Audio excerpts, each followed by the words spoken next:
Hey there, IT 140 students. So in chapter 2 here in the zyBooks, we're going to talk a lot about strings and string manipulations. So that's going to be the focus of what I talk about in this recording. So first thing, in chapter 1, you did declare some strings, grabbed some string content from the console. So keep in mind a string is a sequence of characters. So we say a string literal is a string value in the actual source code of a program. So if I have Mary in quotes or Mary in double quotes typed into a line of code, we say that's a string literal. That would be different from saying getting the input in from the console. So while Mary read in from the console is the same as these, we say that a string literal is the actual value typed into a code statement, okay? Now, in Python and in most programming languages, strings are kind of a special construct where it's known as a sequence type, where it's an ordered collection of the objects from left to right. Well, that makes sense because a string, the contents are in order. Each character has a specific meaning in its proper order. So what that means is we can actually access these values using what's going to be called an index.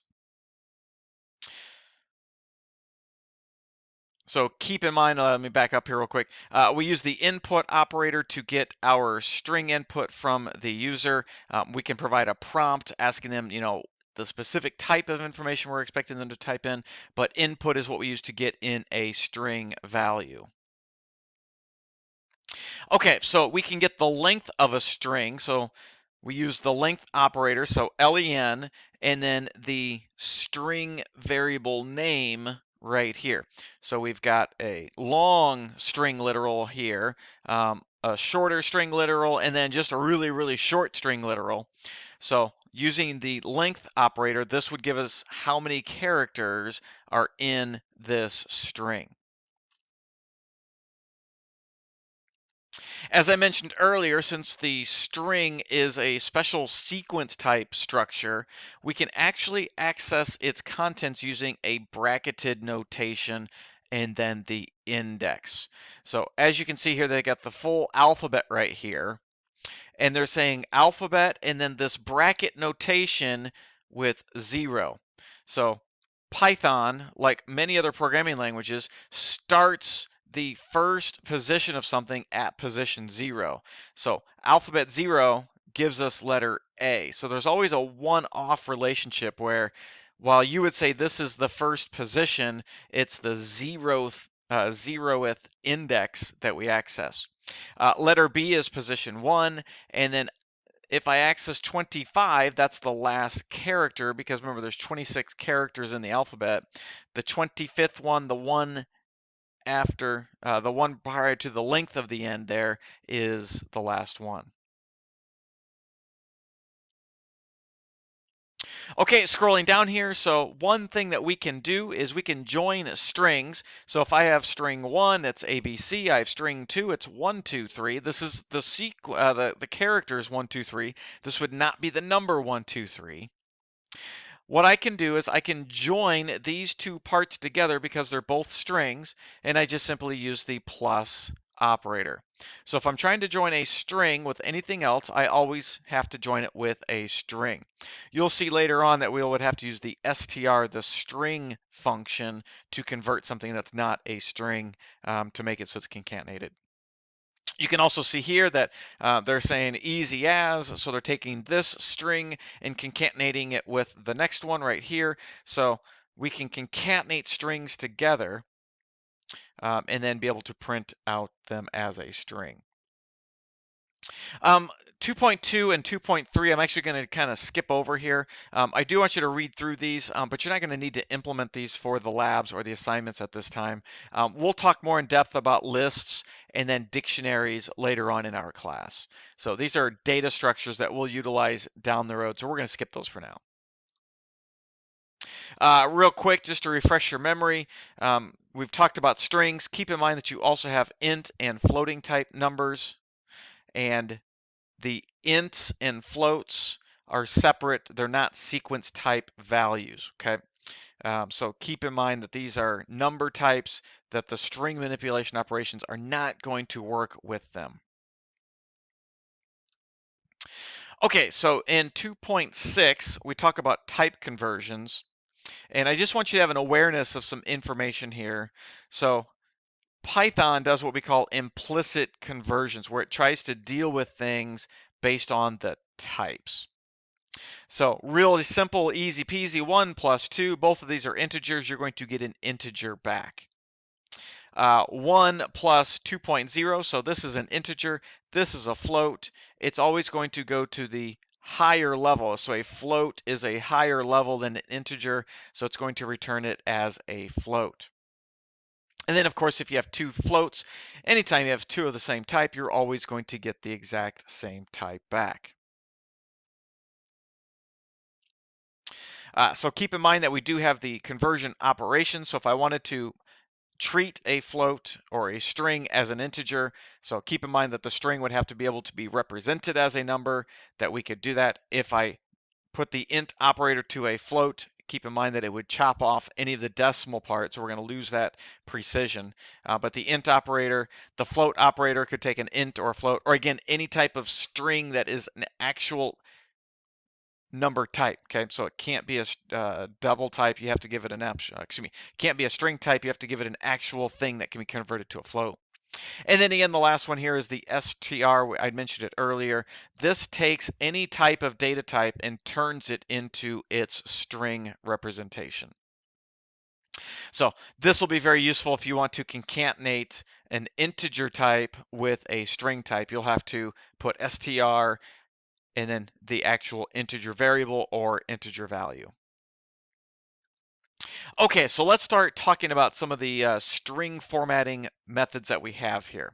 So they do mention that there is a format function where you can apply it to a string, and what it's going to do is format the string where you can see here we have two placeholders, and then in here I give it the variables that I want to place in the order that the placeholders are.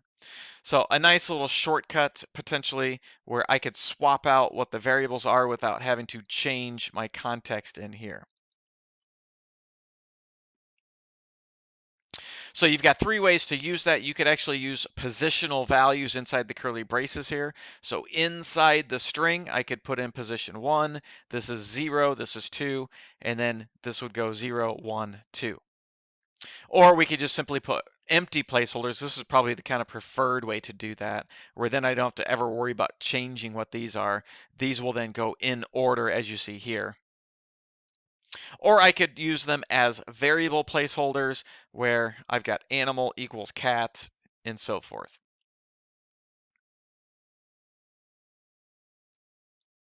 If you continue scrolling down, some additional formatting things that are available, you can specify the data types inside the curly braces. So :s, this is going to be a string type, decimal, integer type only here.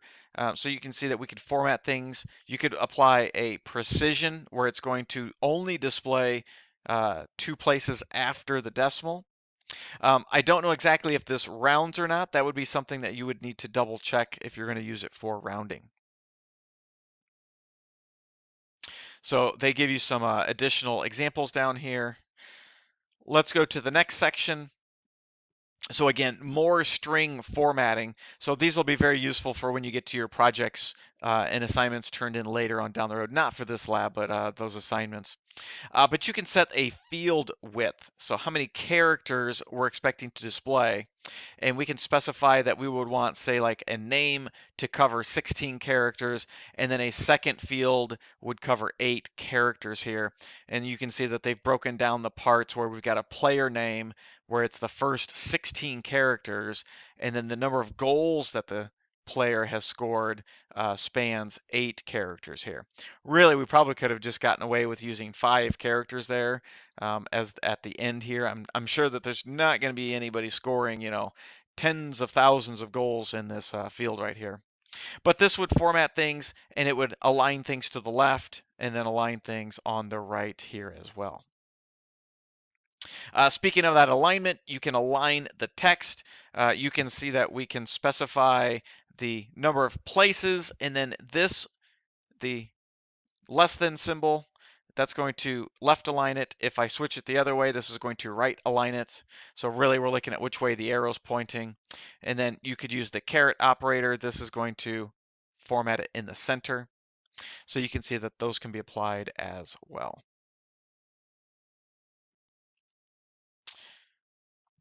Okay, we move on to section 9. And so in here, they talk about string slicing. And what I want you to understand is that a slice is a substring. So it's just a part of the string. And in the real big scheme of things, what I want you to really understand here is that this slice has a form of the start to the end. So if I give it the position 0, that's the first character, and then it's going to give me 3 of those characters. So I'm going to get, in this case, if it's the word boggle, I'm going to get positions 0, 1, and then 2. So I'm going to get 3 of the values. So start is included, the end is not included, so it would be really 0 to 2, but the notation is this. Now, doing something like this would be pretty useful. However, in a case like this, where they're saying go start at position 7, so what they're doing is they're ignoring, so 1, 2, 3, 4, 5, 6, 7, so they're stripping out this portion of the string here and just getting the domain name. So that would be using the assumption that it's not an HTTPS URL. If that's the case, then it would have to start at position 8. But something like this, yeah, it might be useful, but you're really dependent on knowing the exact format of the string. One thing that they do share, if it's in this section, here we go. So one thing that's very useful, let's say that you wanted everything but the last character. So we could do that notation right here. Or we could say, give me the first starting position and then go to the end. Or we might do something like this where we get every character up to, but not including, say, character 23. In the big scheme of things, this would be something you might use where you specify the start character and then maybe possibly these two as well.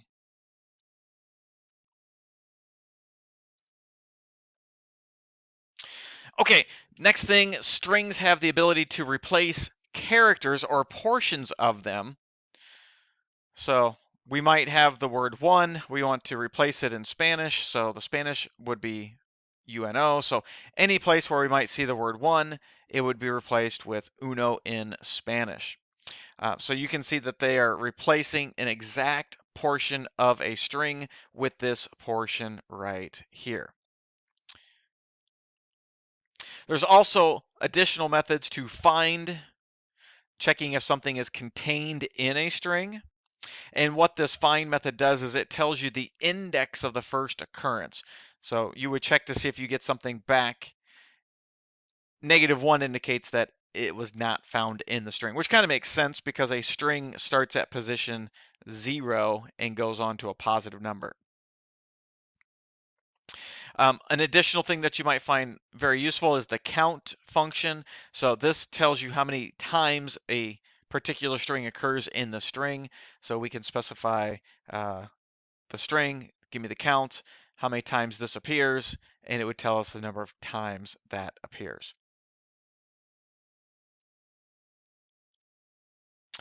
Strings can be compared. Typically, what you're going to be doing is checking if two strings are equal, and we can do that using the double equals symbol. So this checks to see if they are equal. You can check if characters are less than or greater than. So this would be for alphabetical ordering purposes. You can also just simply check if something is in a string. So is this portion in the string? The answer to that is yes. However, this case, while we have capital J-O, we do not have this string right here. So it is case sensitive if you're going to check if something is in the string. Additional things that are available, you can check if something is a digit, if it's lowercase or uppercase, if it starts with something or ends with something. So these would be all useful. Say you're going to create like a password where you have to have a certain number of characters, you have to have a digit, you have to have a lowercase and uppercase. These are all conditions that we could check along the way. Last thing I want to point out is down here. So you can create a lowercase version of a string or an uppercase version of a string, or you can remove any white space. And so keep in mind that these methods right here, when you apply them, it says it returns a copy of the string. So if you ever use the lower or the upper operator, then you need to assign it to a new variable. So you can see if I can find, did they apply any of those in here, right here. So they are stripping out any white space. They're then going to lowercase whatever was entered, and look, it is getting assigned to a variable. So always keep in mind these methods right here need to be reassigned to a variable. Okay, last thing that we're going to look at, and you will be using this in your lab, is the split method. So a split takes a string and splits it into its different parts. We say that the parts are called tokens. And then typically we provide a separator for the character or a sequence of characters that we want to use to split into tokens. Now, if we don't provide a separator, then the space is what is going to be used as the separator. So you can see here that we have the string Martin Luther King Jr.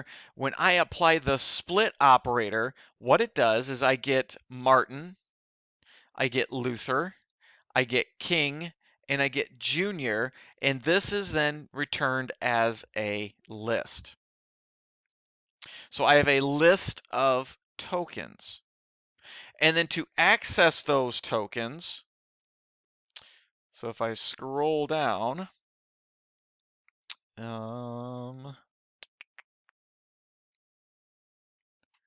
where did they access the tokens? So to access the tokens, you use the bracket notation, where I would say tokens bracket 0. That's going to give me this first one right here. Tokens bracket 1. So here, let me show what I was talking about. So I would have something like this, where I say tokens equals my string dot split. So tokens bracket 0, that's the first word.